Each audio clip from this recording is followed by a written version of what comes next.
अवधूत चिंतन श्री गुरुदेव दत्त श्रीपाद वल्लभ चरितामृत अध्याय 45 श्रीपाद प्रभुनो काशीमा निवास श्रीपाद वल्लभ गुरो परमेश्वरस्य योगीश्वरस्य शिवशक्ति समन्वितस्य श्री पर्वतस्य शिखरं खलु सन्निविष्टं त्रैलोक्य पावन पदाब्जमहं नमामि। काषाय वस्त्रं करदण्डधारिणं कमण्डलुं पद्मकरेण शंखं चक्रं गदाभूषितभूषणाढ्यं श्रीपादराजं शरणं प्रपद्ये। श्रीपाद प्रभुनो जय जयकार हजो। श्रीपाद वल्लभ चरितामृत अध्याय 45 शंकर भट्ट અને ધર્મગુપ્ત બપોરના ભોજન કર્યા પછી અસ્કર પંડિત તેમને કહેવા લાગ્યા છે, બાળકો, શ્રીપાદની લીલા એકદમ અતર્ક્ય કે જેના વિશે આપણે કલ્પના પણ કરી ન શકીએ. તેમણે કાશી નગરીમાં અનેક મહાપુરુષોને આશીર્વાદ આપ્યા છે અને તેમને જોઈતી યોગ શક્તિ અને સિદ્ધિ પ્રસાદ રૂપે પ્રદાન કરી છે. અનેક સાધકો જે ઉપાસના કરતા હોય છે અને શ્રેષ્ઠ પ્રકારની વિદ્યા સંપાદન કરીને વિવિધ પ્રકારની જે શક્તિ મેળવનાર હોય છે તેમને ગુરુ કૃપા થકી એ શક્તિ મળતી હોય છે. તો શ્રીપાદ પ્રભુએ એ બધા મહાયોગીઓને એવી યોગ શક્તિ પ્રદાન કરી છે. શ્રીપાદ પ્રભુએ ઋષિવૃંદને સંબોધન કરતા કહ્યું, હું હજી નરસિંહ સરસ્વતી નામથી ફરી એક અવતાર લેવાનો છું અને વિચિત્રાપુરથી અંતર્ધાન પામી મારે સીધા કાશીમાં પ્રગટ થવાનું કારણ એ જ છે કે કાશી એક મહાપુણ્ય ક્ષેત્ર છે. અહીં હંમેશા ઋષિવૃંદનો નિવાસ હોય છે અને કાશીમાં હું રોજ સ્નાન કરવા યોગ માર્ગથી આવીશ. તો ગુરુ દત્તાત્રેય પણ કાશીમાં રોજ મણિકર્ણિકાના ઘાટે તેઓ સ્નાન કરવા આવે છે. બ્રહ્મ મુહૂર્તમાં લગભગ 3:30 થી 4 એટલા વહેલા દત્ત ભગવાન કાશીમાં ગંગા સ્નાન માટે આવે છે. એમ શ્રીપાદ પ્રભુએ પણ કહ્યું કે તેઓ પણ નિત્ય સ્નાન કરવા કાશીમાં યોગ માર્ગથી આવશે. નરસિંહ સરસ્વતી અવતારમાં શ્રીપાદ પ્રભુ કહી રહ્યા છે કે તેઓ અહીં સંન્યાસ દીક્ષા લેશે અને આગામી સૈકામાં ગૃહસ્થ સાધકોને ક્રિયાયોગનો બોધ કરવા માટે પણ શ્યામાચરણ એટલે કે લાહિરી મહાશયને અહીં જન્મ લેવા માટે આજ્ઞા કરું છું. ક્રિયાયોગ છે એને પ્રવર્તન કરનારા લાહિરી મહાશયને કાશીમાં જન્મ લેવા માટે આજ્ઞા આપું છું, એમ શ્રીપાદ પ્રભુએ કહ્યું છે. હનુમાન આગામી યુગનો બ્રહ્મા બનશે અને તેને શ્યામાચરણ પાસે હું મોકલીશ અને તેઓ હનુમાનને ક્રિયાયોગની દીક્ષા આપશે. આ સત્ય છે. શ્રી વલ્લભ યોગ માર્ગથી બદ્રી વનમાં પણ પહોંચ્યા છે અને ઋષિવૃંદ પણ શ્રી પ્રભુને અનુસરીને બદ્રી વન પહોંચ્યું છે. ત્યાંની જે નરનારાયણની ગુફા છે એ ગુફામાં શ્રીપાદે અનેક ક્રિયાયોગની દીક્ષા આપી અને ત્યાંથી બધા લોકો 12 માઇલ દૂર આવેલા પૂર્વ શિકુંડ નજીક આવ્યા છે. સમગ્ર ઋષિવૃંદે એ ગંગામાં સ્નાન કર્યું છે અને 5000 વર્ષથી દીક્ષિત અને તપસ્યારત સર્વેશ્વરાનંદ મહાયોગીને શ્રીપાદ પ્રભુએ આશીર્વાદ આપ્યા છે. ત્યાંથી બધા જ નેપાળમાં ગયા છે અને ત્યાંના એક પર્વત પર રામ નામમાં ધ્યાનમગ્ન હનુમાનજીને શ્રીપાદ પ્રભુએ રામ, સીતા, લક્ષ્મણ અને ભરત શત્રુઘ્ન રૂપમાં એક સાથે દર્શન આપ્યા છે. એ પછી શ્રીપાદે હનુમાનને કહ્યું કે બેટા, અગ્નિ બીજ વાળા રામ મંત્ર ના તે કેટલાક કરોડો જપ કર્યા તેનો હિસાબ જ મળતો નથી. તું એક પણ ક્ષણ રામ નામ લીધા વગર રહેતો નથી.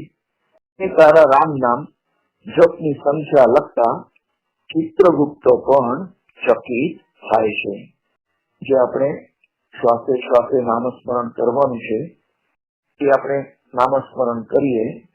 આમ તો 1 કરોડ જપ થતા જન્માક્ષરનું એક સ્થાન શુદ્ધ થાય છે, પણ આપણે અવિરત કર્યા કરીએ તો એની કોઈ ગણતરી જ રહેતી નથી.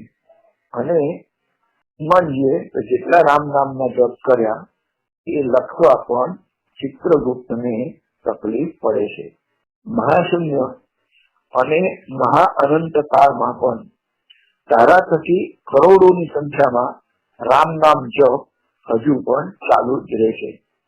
તો આ પરથી કહી શકાય કે તું કાળાતીત છે, અને તારી કેટલી ઉંમર છે એ લખતા ચિત્રગુપ્ત માટે પણ અશક્ય છે. મારી એવી ઈચ્છા છે, શ્રીપાદ પ્રભુ કહી રહ્યા છે કે આ કળયુગમાં એક વખત તું ફરી અવતાર લે, અને ઇન્દ્રિય પ્રવૃત્તિ શાંત કરવા માટે તું સમર્થ હોવાથી તું સાંઈ બાબા નામથી પ્રખ્યાત થઈશ.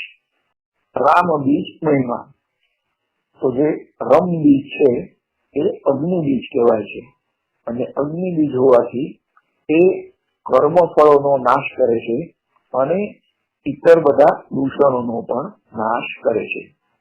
તો શ્રીપાદ પ્રભુને હનુમાનજી કહે છે કે પ્રભુ, રામ બીજ એટલે અગ્નિ બીજ.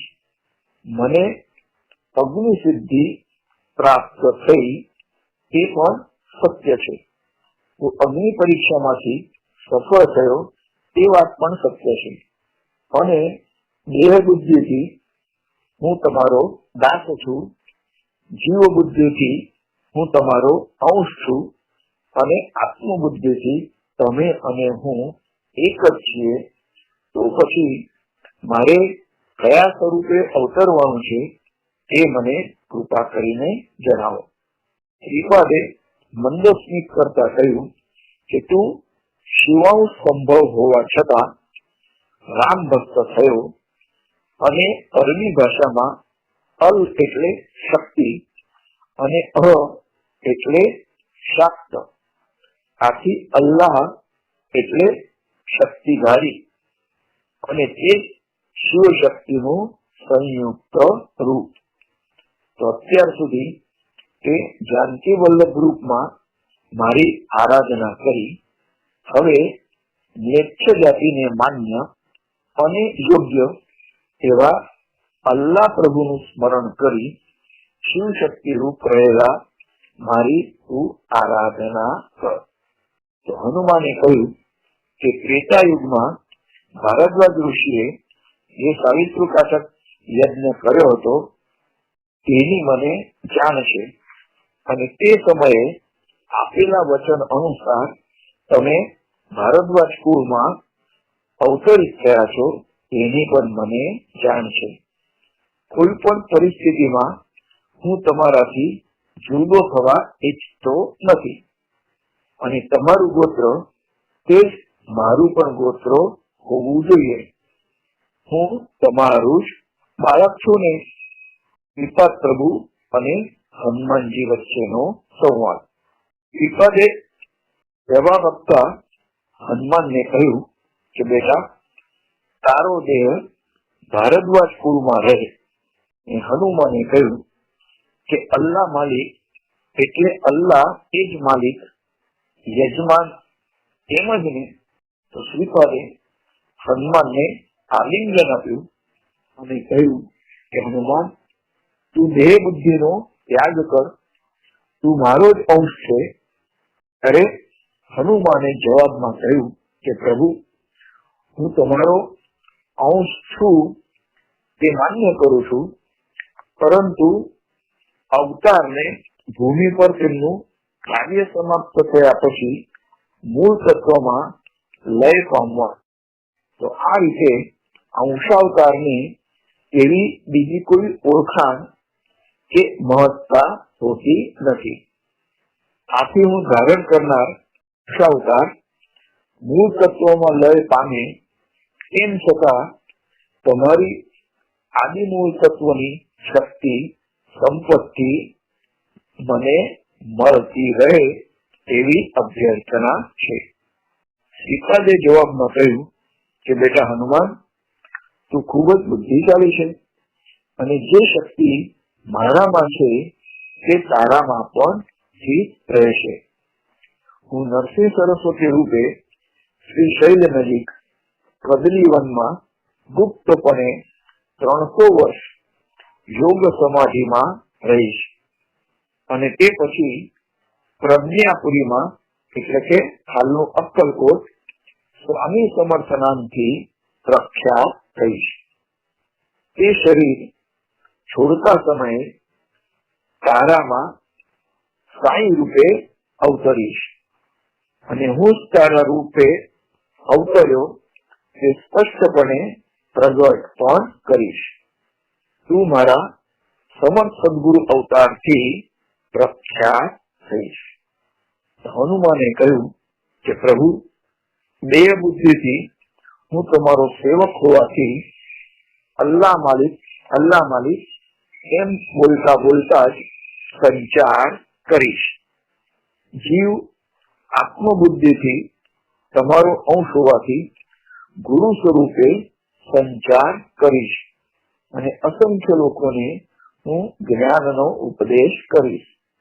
પરંતુ શ્રીચરણ દત્તપ્રભુને પછી તમારામાં અને મારામાં ભેદ રહે તે યોગ્ય છે? હું જ તમે અને તમે તે જ હું, એ રીતે અદ્વૈત સિદ્ધ થશે. આથી તમે મને દત્ત સાયુજ્યનો પ્રસાદ આપો. તો જે ભક્તો ભક્તિ કરે છે, સાધકો સાધના કરે છે, તો તેમને જે 4 પ્રકારની મુક્તિ પ્રાપ્ત થતી હોય છે તેમાં સામિપ્ય મુક્તિ, જેમાં તેમના જે ઈષ્ટદેવ હોય એમની નજીક ફરતા ફરતા દેખાય, એમની ઉપસ્થિતિ જણાય, એમની દિવ્યતા આપણને અનુભવવા મળે, બીજા લોકોને પણ અનુભવવા મળે, તો એ સામિપ્ય મુક્તિ. એના પછી સારૂપ્ય મુક્તિ, તો જે ઈષ્ટદેવનું સ્વરૂપ હોય એ જ એ ભક્તની રસ પ્રાપ્ત થાય છે. એના પછી સાલોક્ય મુક્તિ, તો જે દેવ હોય એમનો જે લોક હોય, શિવ ભગવાન ઈષ્ટ હોય તો શિવલોક એટલે કૈલાસ, વિષ્ણુ ભગવાન ઈષ્ટ હોય તો વિષ્ણુનો લોક એટલે વૈકુંઠ. તો એ જ રીતથી આલોક્ય મુક્તિ મળ્યા પછી જે સાયુજ્ય મુક્તિ કહે છે, તો એમાં ભક્ત અને ભગવાન બંને એક જ થઈ જાય છે અને બંનેમાં બિલકુલ ફરક હોતો નથી, દ્વૈત હોતો નથી, પરંતુ અદ્વૈત થઈ જાય છે. તો એ તમે મને દત્ત સાયુજ્ય પ્રસાદ આપો એમ હનુમાને શ્રીપાદ પ્રભુને કહ્યું છે. શ્રીપાદ પ્રભુએ કાળ પુરુષને પોતાની પાસે બોલાવે છે. આ પુરુષ શ્રીપાદ સમક્ષ હાથ જોડીને ઉભો રહ્યો. કાળ પુરુષને કહ્યું કે કાળ પુરુષ, આ હનુમાન તારા કરતા પણ મોટો છે. તો જે સમયની ગણતરી સૃષ્ટિના પ્રારંભથી થઈ છે, એ કાળ ઉપર જે અધિકાર ગજાવે કાળ પુરુષ, તો એના કરતા પણ આ હનુમાન મોટો છે, એનું આયુષ્ય વધારે છે. તે કાળાતીત થયો છે એટલે એને કોઈ પણ કાળનું બંધન નથી. હનુમાનને હું સાયુજ્ય આપવા ઈચ્છું છું, એટલે હનુમાન અને હું બંને એક જ છીએ, અમે કોઈ અલગ નથી. અને તેને નાથ શબ્દ પણ પ્રદાન કરું છું. તો હવે પછીથી તે સ્વામીનાથ તરીકે ઓળખાશે અને સંબોધાશે. તો આવતીકાલે દત્ત જયંતિ છે, આથી આજે હું આ નિર્ણય કરું છું. આથી હનુમાનનું ચૈતન્ય તે અનુસાર બદલીને દત્ત સ્વરૂપ કરવાનું છે. સર્વ ઋષિવૃંદ આશ્ચર્યથી શ્રીપાદ પ્રભુ પ્રતિ જોઈ રહ્યા છે અને એટલામાં હનુમાનના અણુએ અણુ વિઘટન પામ્યા છે. તેમાંથી અનસુયા માતા અવતરિત થઈ અને અનસુયા શ્રીપાદને જોઈ બોલી છે કે બેટા કૃષ્ણ કનૈયા કેવો નટખટ બાળક છે, દત્ત સ્વરૂપ. તને જન્મ આપતા લૌકિક રીતે પ્રસવ વેદના થવી જોઈતી હતી. માતાના તે આર્ત વેદનામાં પણ એક જુદું જ માધુર્ય છુપાયેલું હોય છે, પરંતુ તું કોઈ પણ વેદના ન આપતા જન્મ્યો છે. પરંતુ હવે આ માતા માટે પ્રસવ વેદનાનો અનુભવ આપવા તે સંકલ્પ કર્યો છે. મારા સંકલ્પ સાથે જ મારા પેટમાં દુખવાનો પ્રારંભ થયો છે અને મારી સામેનો તું ફરી ગર્ભસ્થ થઈ ફરી જન્મ લેવાનો છે કે શું તારી આ વૈષ્ણવી માયા છે? તો શ્રીપાદ પ્રભુએ કહ્યું કે પુત્રે માતા પિતાની ધર્મબદ્ધ ઈચ્છા પૂરી કરવી જોઈએ અને તારા ગર્ભમાં હનુમાન છે અને તેને મારું સાયુજ્ય પ્રદાન કર્યું છે.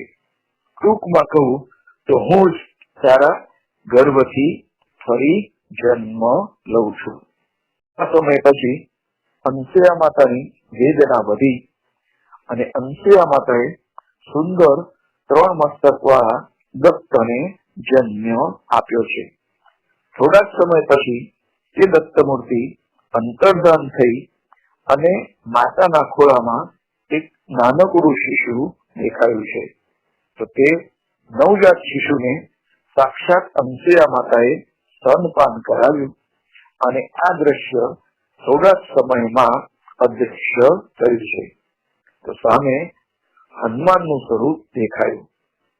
તો રામ સીતા હનુમાનની સામે ઉભા હતા અને હનુમાને પ્રભુ રામચંદ્રજીને કહ્યું કે પ્રભુ, મ્લેચ્છ ધર્મની સારી વાતો અને સનાતન ધર્મના સારા તત્વોનો સમન્વય કરવાનો પ્રયત્ન હું કરું છું અને મ્લેચ્છ ગુરુ પણ હોવો જોઈએ ને.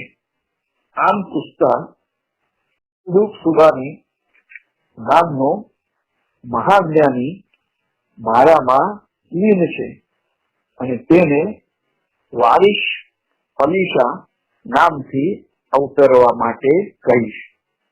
તો તે તારો ગુરુ થઈ તને યોગ રહસ્ય બોધ કરશે.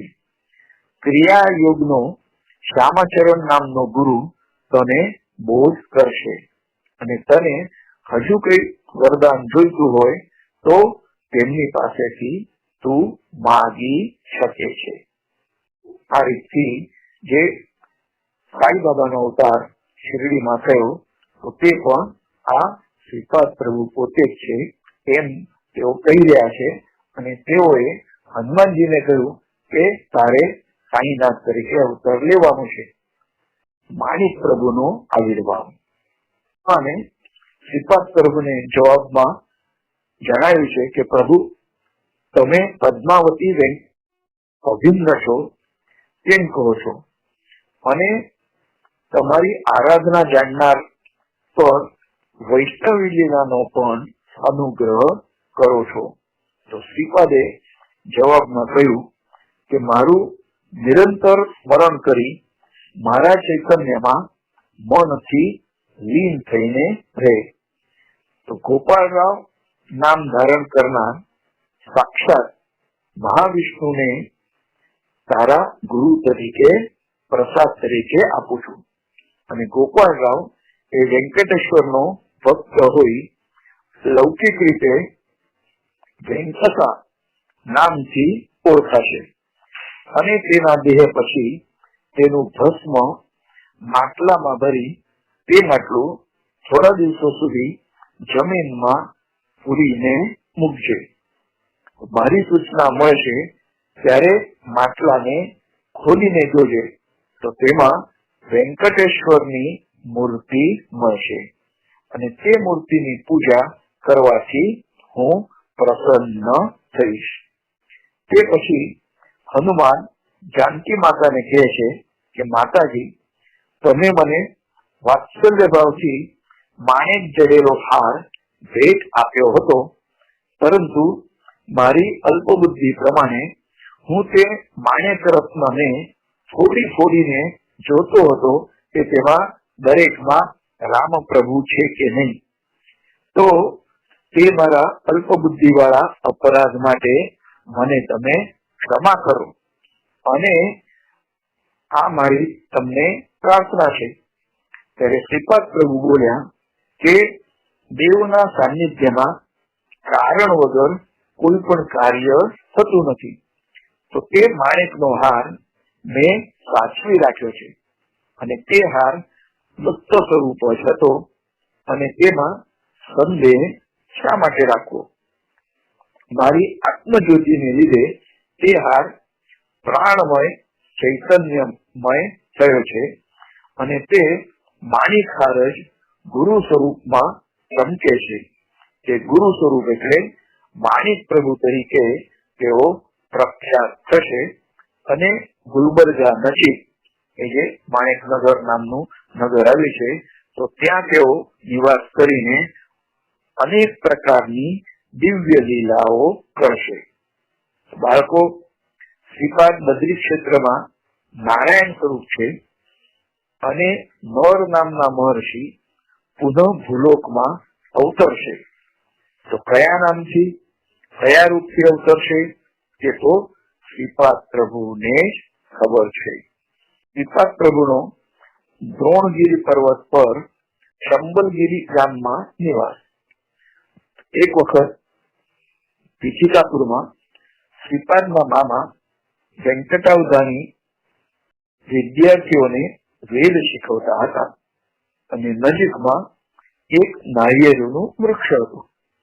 તો વેદ ધ્વનિ સાંભળી ત્યાં એક વાનર આવ્યો, અને ઝાડના ફળ ફૂલને ન હલાવતા તે વાનર વૃક્ષ પર બેસીને શ્રદ્ધાપૂર્વક વેદ શ્રવણ કરતો હતો.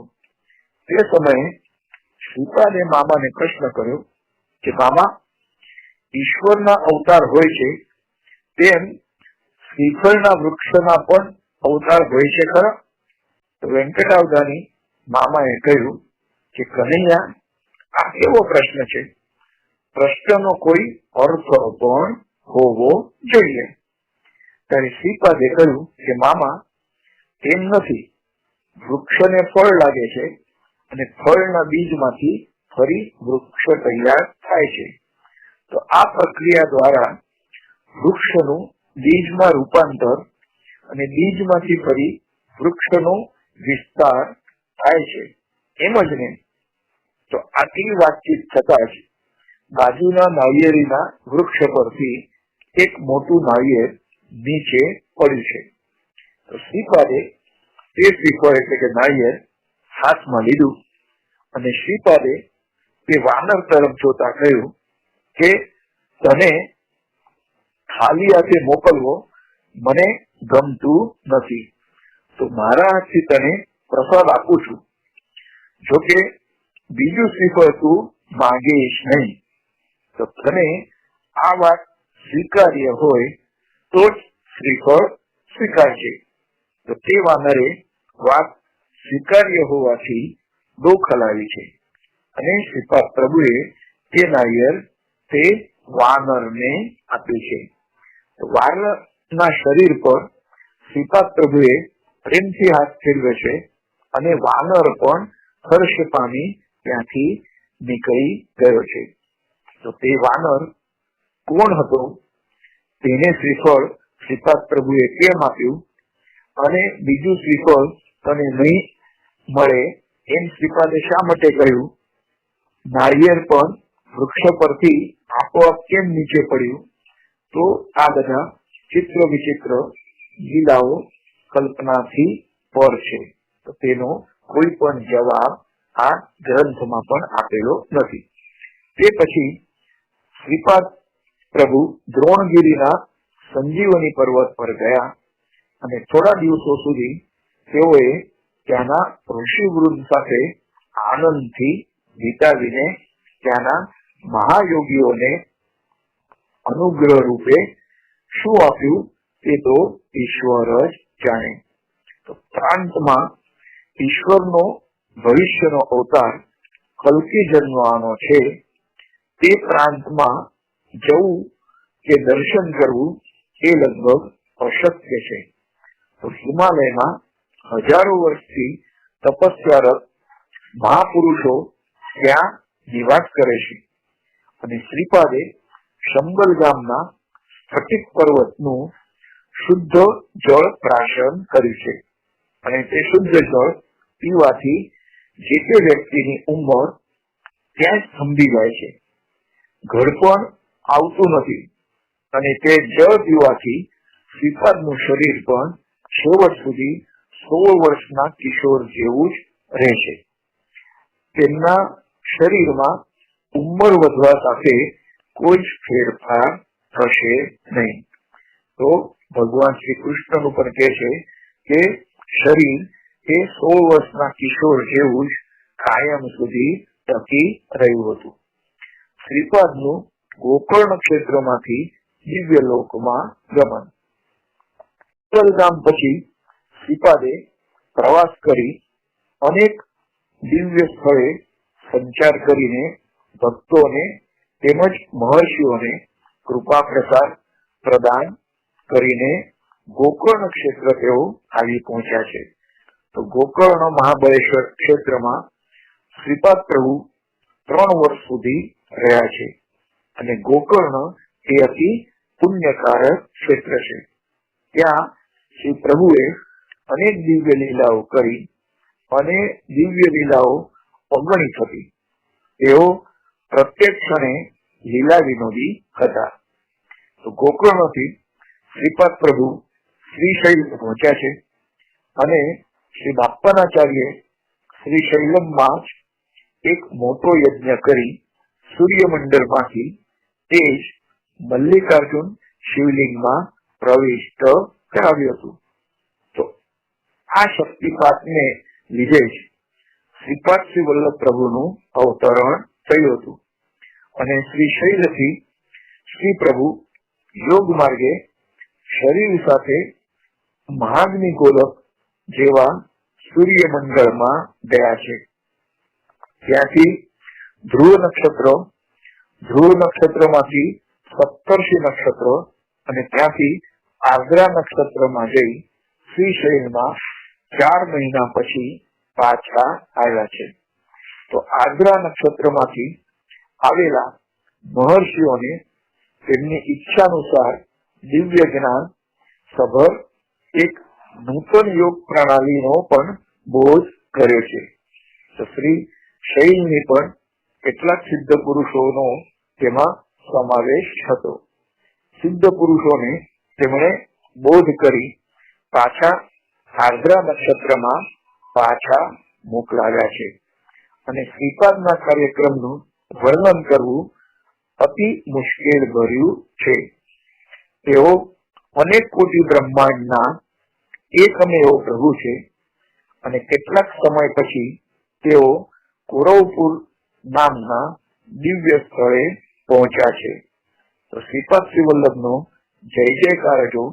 શ્રીપાદ શ્રી વલ્લભ ચરિતામૃત અધ્યાય 45 સમાપ્ત.